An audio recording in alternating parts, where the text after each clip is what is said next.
Paano ba magpadala ng pera mula sa ating OFW bank papunta sa ating mga GCash? Ang first step na gagawin natin ay pumunta tayo sa ating mga OFW bank apps. Bubuksan natin ito at kailangan makalagin na tayo. Siyempre kung meron na kayong mga account. At para naman sa gusto mag-open account, panoorin nyo lang ang ibang video ko sa aking YouTube channel.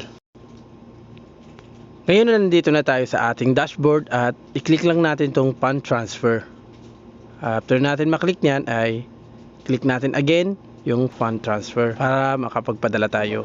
At pindutin ang destination account. At dito sa destination account ay piliin nyo lang dito ang GCash. Ayan, so hanapin nyo yung G. So kung naguguluhan kayo, pwede nyo i-scroll na ng scroll para mapadali yung paghahanap ninyo dito at hindi kayo magkamali sa inyong mga padadalahan. At once na ilagay nyo na ang GCash, ay ilalagay nyo naman dito sa account number ay yung mobile number ng inyong GCash. Katulad ng nakikita ninyo. Then dito naman ay receiver name, pangalan ninyo sa GCash.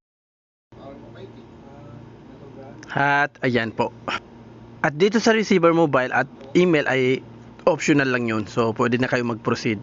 At ngayon ilalagay natin yung amount nung ipapadala natin na pera doon sa ating mga GCash o sa ating GCash account. At yun, then check lang natin ito kapag tama. Saka natin ito i-confirm. At ayun, tandaan natin ang bawat transaction dito ay nagkakahalaga ng 15 pesos lamang.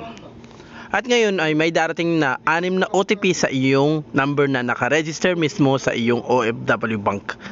So ilalagay mo lang dito yung 6 na number na yon, saka kayo mag-proceed.